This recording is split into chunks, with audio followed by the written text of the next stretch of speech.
Oh, I'm gonna red now. I don't like doing it to you. I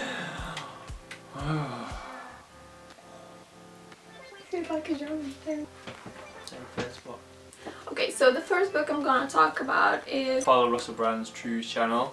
I think it's really inspiring. The things it talks about spirituality, obviously community and politics. I think it's really inspiring, an educational channel. Hi guys, so it's my first video talking directly to you, so excuse me if I'm nervous, but I got my sport team, my boyfriend Ashley, and today we're gonna talk about books because we love reading and I hope you love reading. So we're gonna talk about the recent books that we finished and that we really enjoyed and we want to share with you. The first book I'm gonna talk about is The Magic of Thinking Big, and it's the book that my friend lended me, so really thankful to you because I really loved it. It's kind of a right time for me to read this book because I'm applying to new work and I'm moving to different places, and it's just a really good book to motivate you. There's a lot of areas in this book where the author talks about how you, with your own thinking, can create a life that you dream of, and it's also relatable to other books we're gonna talk, but it's just about setting your mind to the best to succeed in every single areas in your life, in your work, in your relationship, in your social life. So I really enjoy that book. I think you should try to read it too. It's very like inspirational. You have to think positive if you want to lead a positive life, and I also enjoy that the book provides with, like, for example, 30-day improvement guide, and it says between now and whatever I will break these habits, and you write the habits you want to break as well as cure these habits. We have actually started doing that because we caught ourselves not being lazy but just lacking the habits that we really want to do. For example, meditation.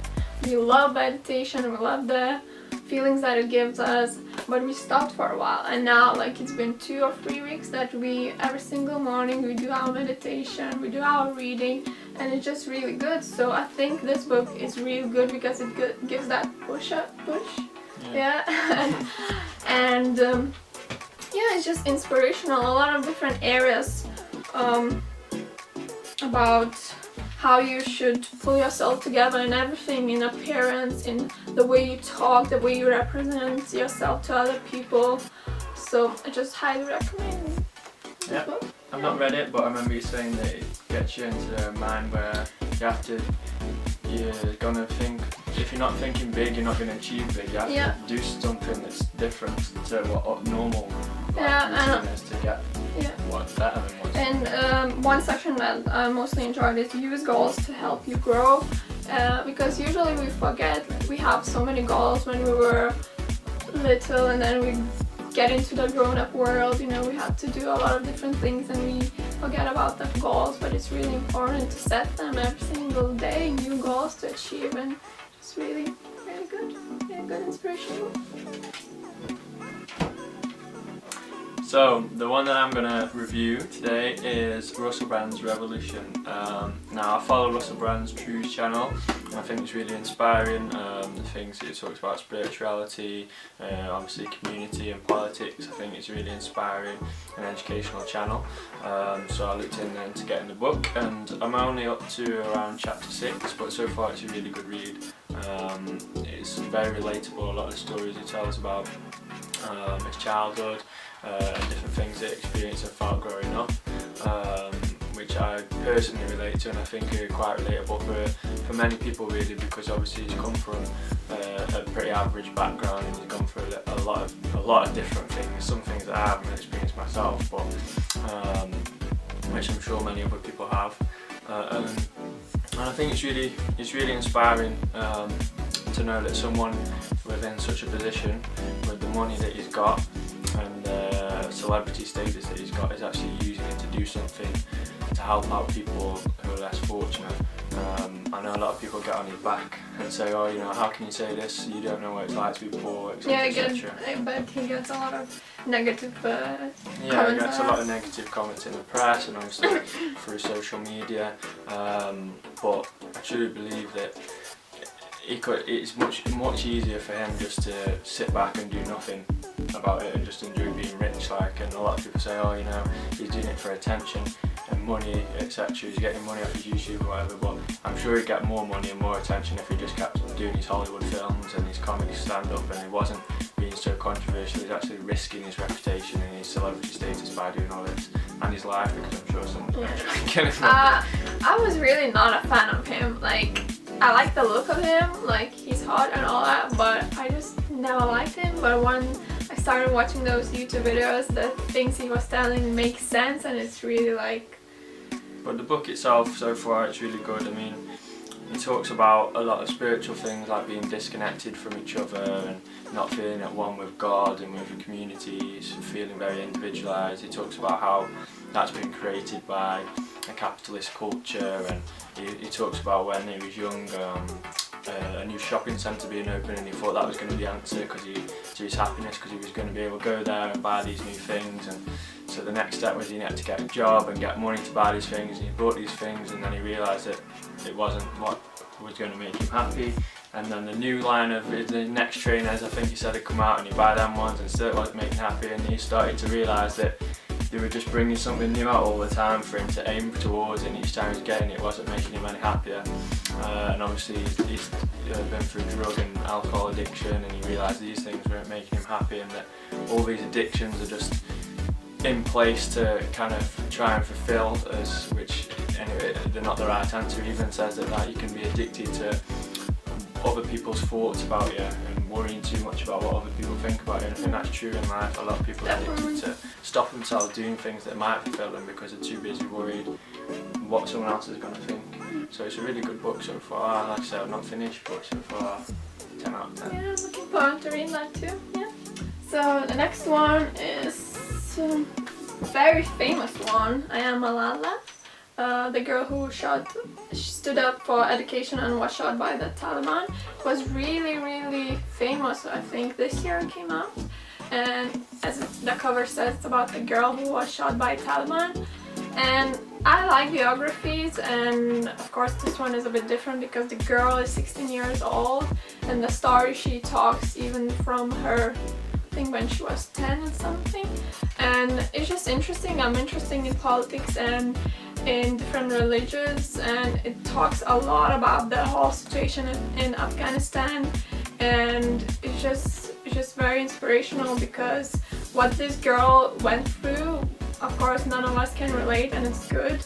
Most of us can't relate, but it's just thoughts that she had about that all girls should be equal, all girls should have an education, and it's just very inspirational. I think we don't really realize what we have every single day. We can go to school, we can go to universities, and most of those girls living in those countries have not had such possibilities. So I think it's really nice to read, just, you know. Yeah, I think it's only since I got older I realised that education is a kind of a gift. When I was at school I was like, oh, I don't want to go to school, I was skipping class and being silly, and then as I've got older and I've been to colleges and university, I've realised it's actually, you know, you're really lucky to be able to get. Yeah, of course, and especially like talking about feminism and such, I never realized that it's a gift, because of course I knew everything how it was before, like women didn't have any rights to vote, to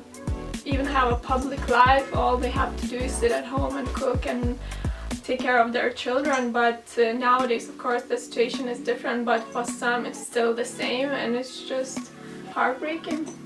Is it a lot about, there's a tackle much thing, I've not read it, about the religious aspect? Yeah, definitely. And she talks about her own family and how she was raised, and that her father was a big, and still is a big inspiration to her, because he's the one who opened a school and was trying to get education for different girls in the area. So yeah, very good read, I highly recommend. Next one, oh, it's our favorite actually, Eckhart Tolle, the author. We just love him. This one is A New Era, and we actually both finished this one. And The Power of Now. We also And The Power of Now. We like that song. Yeah, we like that one. We have to get another look at that. But The Power of Now, I think I like that more than this one. I think I like this one more. Yeah, did you? Why? I don't know, I think it was maybe more, once you read The Power of Now, it was a more maybe in-depth version of it, going, maybe it seems like the next step, I'm not too sure, but it was, I don't know, I just really enjoyed this one. I like the, how you say it, the back of the book that it says, in today's rush we all think too much, seek too much, want too much, and forget about the joy of just being. We worry about what people think of us, so we compare ourselves with our friends, family and neighbors, and deep down we worry we're not good enough. So basically the book's about living in the now, like a lot of the spiritual books that are out at the minute are teaching this thing, and I think it's really useful. It's talking, don't worry about the future, don't let your ego control you, and kind of stop putting thoughts into your mind that are going to stop you from doing something in the future. Don't dwell on the past and let your ego build a personality from the past. Make sure that you're always just in the now, because the more you're in the now, the more clear you are, the more focused you are, the more you're going to be able to fulfill your potential without any kind of hindrance. Yeah, and just really like experience the happiness of just being, just experiencing every single moment as it is, like no resentment to what is happening. Yeah, no resistance to what's going on around us. Because obviously the more it explains, the more you resist something, the more you're making an issue of something. Yeah. Whatever, one of the best quotes I think was from it is something like, nothing is either good nor bad, but thinking makes it so. Yeah. It's saying like, the situation that you come across, it's not a good situation or a bad situation, it's just the thoughts that you attach to it. You can make it bad or you can make it good, depending on how you look at it. And of course there's going to be things, you know, if someone passes in your life, it's obviously not a nice situation, but you can make it worse by the thoughts you're attaching to it, or you can make it better by the thoughts you're attaching. Even I like to make it, to mark something so that after I read the book I can look back and see what quotes inspired me, what places of the book. So this one was saying that what the future holds for you depends on your state of consciousness now. So in this moment, how you react it shows how it's going to be in the future. And if you're constantly going to worry or be negative about the situation, you're obviously going to bring more of that in the future, and then you're going to think, oh, why this is happening to me? But it's actually you're the one who's creating everything around you. I think it's got a very calming influence, the book has. I mean, at the minute we're going through a phase where we've just come back from travelling, and now we're looking for a new job in London, moving to a new environment. And I think maybe this time last year or the year before I'd read The Power Now and A New Earth, I would have been stressing and thinking, oh God, what if we don't get this job, what if we don't manage to pay this, what if this, what if that, and stressing myself out about it, and obviously making the situation a lot harder than it actually is. And at the moment, having read these books, I feel a lot calmer and a lot more trusting in how things will fold out, and I'm just kind of going with the flow. Yeah, just going with the flow, just letting it be, applying for what it needs to be, and just letting it happen, because it'll all come into place. Of course, book does not say to you, oh, you just have to chill out, don't do nothing, and just expect things to come in your life. It's not. It's about putting effort, but as well as that, trusting your life a little bit more and just let it. Yeah, you've got to do that. It says that you have to make the steps to get to where you want to be, but you've not got to attach any resistance or any emotion to it. You've just got to go through the phases and let it all play out like it's supposed to play out. And I think that most of the time, even before you read these kind of books, you'll end up worrying about something, and then a year later something will happen, and it'll either happen how you wanted it to happen, or it'll happen in a different way which turned out to be better, and you'll think, why did I even, what was worrying about that? And it's just a waste of time and a waste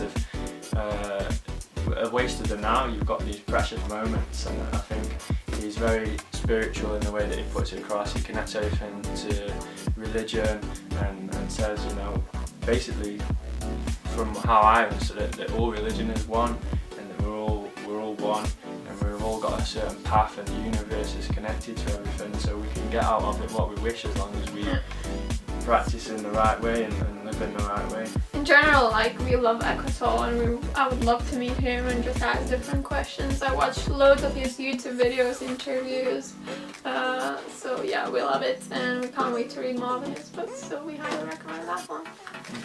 The last book, which is not actually a book, it's a bit of cheat, yeah? It's cheating? This is a cheat?